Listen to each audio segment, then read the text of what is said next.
وہ کتنا دل گداز لمحہ ہے۔ قرآن نے اس منظر کو بیان کیا کہ جب حضرت خلیل اللہ نے خواب دیکھا، اپنے بیٹے کو ساتھ لے کر کے وادی منع میں پہنچتے ہیں، اور جو ارادہ تھا، عزم مصمم تھا، اس کا اظہار اپنے بیٹے کے سامنے کیا تاکہ اس نیکی میں بہانی آپ کو کہیں نہیں ملے گی۔ ایسی سچی کہانی اور عظیمت کی دل آویز داستان کہ باپ اور بیٹا دونوں بیٹھ کے گفتگو کر رہے ہیں۔ کیا گفتگو ہے؟ باپ کہہ رہا ہے کہ یا بنیا، اے میرے بیٹے۔ جو اہل زبان ہیں وہ اس کی نزاکت کو اور اس کی لطافت کو سمجھتے ہیں کہ یا بنی نہیں کہا گیا، میرے بیٹے نہیں، یا بنیا۔ جس طرح ماں لاڈ سے اپنی بیٹی کو بیٹی نہیں کہتی، میری بچڑی کہتی ہے، تو جب وہ بچڑی کہتی ہے تو اس کے اندر گوند گوند کے محبت رکھی ہوئی ہوتی ہے۔ تو یہاں ذرا لفظ دیکھیے، یا بنیا، اے میرے بیٹے۔ اللہ اکبر۔ اردو کے دامن میں کوئی اتنی وسعت نہیں ہے کہ ان لفظوں کی تعبیر ہو سکے جو شہد ان لفظوں سے ٹپک رہا ہے جو حضرت خلیل اللہ نے اپنے بیٹے کے لیے لفظ استعمال کیے۔ یا بنیا، اے میرے دل بند، اے میرے جگر کے ٹکڑے، اے میرے فرزند نونہال، میں نے خواب دیکھا ہے، اس خواب میں میں تجھے ذبح کر رہا ہوں۔ یہ خواب آپ یا میں دیکھیں تو ہم تو اپنی بیوی سے بھی اس کو شیئر نہیں کر سکتے، ہمارے رونگٹے کھڑے ہو جاتے ہیں، لیکن بیٹے سے کہہ رہا ہے۔ اور محض خواب کسی تفنن تباہ کے لیے نہیں ہے، یا محض کوئی بات سمجھانے کے لیے نہیں ہے، اس کی تعبیر کی طرف بچے کو لانے کے لیے سنایا جا رہا ہے۔ کہا بیٹا میں نے ایک خواب دیکھا ہے۔ خواب کیا ہے؟ کہ میں تجھے ذبح کر رہا ہوں، اب تو بتا تیری رائے کیا ہے؟ اللہ اکبر۔ اب باپ بیٹے سے کہے کہ میں تجھے ذبح کرنا چاہتا ہوں تو بیٹے کا رد عمل کیا ہوگا؟ کوئی بھی تصور اپنے بیٹے کو کر کے سوچے کیا رد عمل ہوگا؟ اس کی آنکھیں پھٹی کی پھٹی رہ جائیں گی، وہ باپ کے ہوش و حواس پہ شک کرنے لگ جائے گا، کہے گا کیا بول رہے ہو، ہوش ٹھکانے ہیں؟ باپ ہو، سفاک ہو، کیا لہجہ ہے تمہارا، مجھے ذبح کرو گے؟ لیکن یہ فیضان نظر تھا یا کہ مکتب کی کرامت تھی؟ سکھائے کس نے اسماعیل کو آداب فرزندی؟ اقبال پوچھتے ہیں کیا تھا جس نے اسماعیل علیہ السلام کو آداب فرزندی سکھائے؟ وہ مکتب کی کرامت بھی تھی اور وہ فیضان نظر بھی تھا۔ فیضان نظر باپ کا تھا اور پہلا مکتب ماں تھی۔ سیدہ ہاجرہ نے سکھایا تھا باپ کی بات کیسے مانی جائے۔ جو مائیں بیٹوں کو، بیٹیوں کو باپ کی اطاعت سکھاتی ہیں، وہ مائیں اپنی اولاد کو فرما بردار پاتی ہیں۔ ماں کے ہاتھ میں اولاد کی تربیت کا جوہر ہوتا ہے۔ یہ سیدہ ہاجرہ کی تربیت بول رہی ہے جب باپ نے کہا بیٹے میں تجھ کو ذبح کرنا چاہ رہا ہوں۔ کتنی بڑی بات ہے، آنکھیں پھٹی کی پھٹی رہ جاتی۔ یہاں بیٹا کوئی جواب نہ دیتا، اس سکتے کے عالم میں گردن جھکا دیتا۔ مکمل اطاعت کہلاتی، انقیاد امر کہلاتا، امتثال حکم کہلاتا۔ باپ کہتا میں تجھے ذبح کرنا چاہتا ہوں، بیٹا خاموش ہو جاتا۔ السکوت من الرضا، لمحے حساس ہوں تو خاموشی بھی رضا مان لی گئی تو بیٹا صرف خاموش ہو جاتا، سر جھکا لیتا، یہ کافی تھا۔ انقیاد امر تھا، حکم کی تعمیل تھی، امتثال امر تھا۔ لیکن بیٹا کیا کہتا ہے؟ یا ابت افعل ما تؤمر، ابا جی جو کرنا ہے کر گزریے۔ باپ نے جو پوچھا تھا وہ ذبح کے حوالے سے پوچھا تھا، تو ذبح کا جواب ذبح سے مکمل امتثال امر ہے۔ لیکن بیٹا دو قدم آگے بڑھ کے کہتا ہے یا ابت، اے میرے پیارے باپ۔ اب اس میں بھی بیٹے کا لہجہ تبدیل نہیں ہوتا۔ جب باپ ذبح کرنے کا کہہ رہا ہو اس وقت میرے ابو کہنا یہ امتثال امر کی انتہا ہے۔ اور آگے کیا کہا؟ افعل، کر گزریے۔ یہاں یہ نہیں کہا ذبح کیجیے، باپ نے کہا ذبح کرنا چاہتا ہوں، لیکن ذبح کے جواب میں ذبح نہیں آیا۔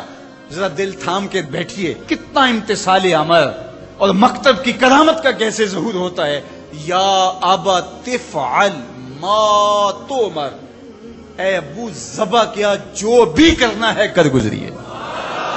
ماں میں عموم ہے، عموم، ما تؤمر، جو بھی حکم ہے، ذبح کیا ہے، جو بھی کرنا ہے کر گزریے۔ رہی بات میری تو یہ کام چھوٹا تو نہیں، ستجدنی انشاءاللہ من الصابرین. آپ دیکھیں گے میں صبر کر کے دکھاؤں، میں صبر کر کے دکھاؤں گا، تڑپوں گا بھی نہیں. اب یہ منظر قرآن نے بیان کیا. فلما اسلما، جب دونوں نے طے کر لیا. کیا طے ہوا؟ فلاں نمبر کی گاڑی خرید لے نہیں، فلاں پلاٹ خرید لے نہیں، فلاں پلازا لے لے نہیں. باپ اور بیٹے کی وادی منع میں بات کیا ہوتی ہے؟ باپ کہتا ہے میں تجھے ذبح کرنا چاہ رہا ہوں، بیٹا کہتا ہے میں ہونے کے لیے تیار ہوں. آپ دیکھیں گے کہ میں جنبش نہیں کروں گا. اب قرآن نے یہاں جو لفظ استعمال کیے ذرا لفظوں پہ فلما اسلما، یہیں سے اسلام ہے.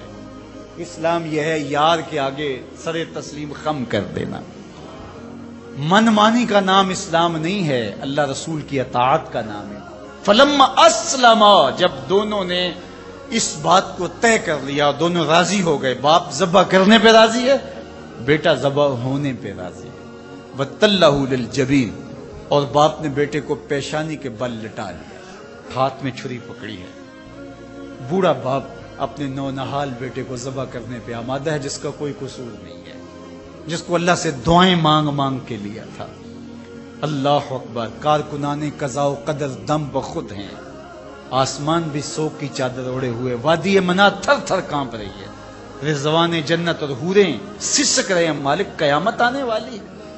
کہا تم بھی کہتے تھے خلیفہ ہمیں بناؤ، ذرا میرے بندے کا انداز عبادت بھی دیکھو، میرے بندے کی بانکی ادا بھی دیکھو، میرے حکم پر اس کی تعمیل دیکھو. اللہ اکبر. حضرت خلیل اپنے بیٹے کو لٹا کے ہاتھ میں چھری پکڑے، بیٹے کو ذبح کرنے کے لیے آگے بڑھتے ہیں. ہاتھ میں چھری لیے ہے اور گردن پہ رکھتے ہیں اور پوری قوت کے ساتھ چھری کو گردن پہ پھیر دیتے ہیں، لیکن ایک بال بھی نہیں کٹتا. اس کا یہ مطلب ہی کہ چھری نے اب کام نہیں کیا، میں کیا کروں.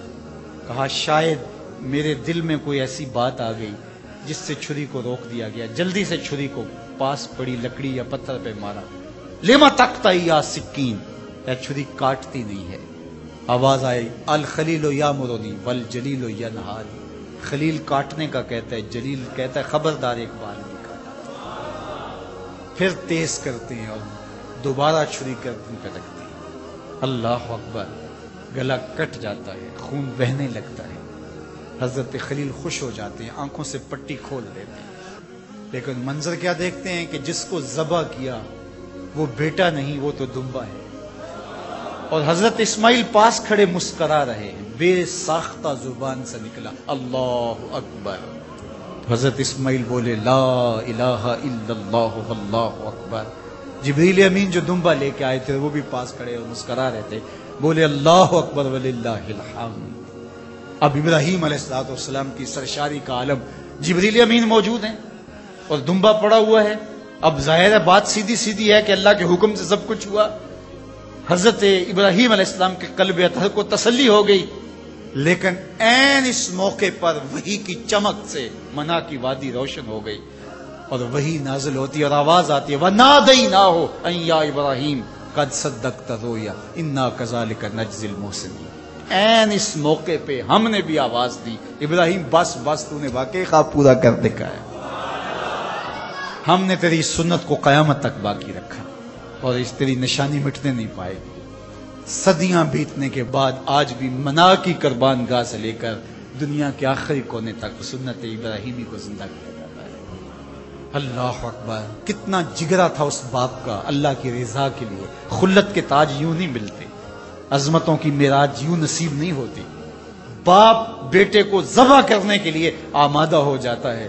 ہمارے ایک بزرگ کہا کرتے تھے بیٹے ہر بندے کا کوئی نہ کوئی اسماعیل ہوتا ہے، جب تک وہ اپنے اسماعیل کی گردن پہ چھری نہیں رکھتا اللہ کی دوستی نصیب نہیں ہوتی. اپنی خواہشات کی گردن پہ، اپنی آرزوؤں کی گردن پہ چھری پھیرو.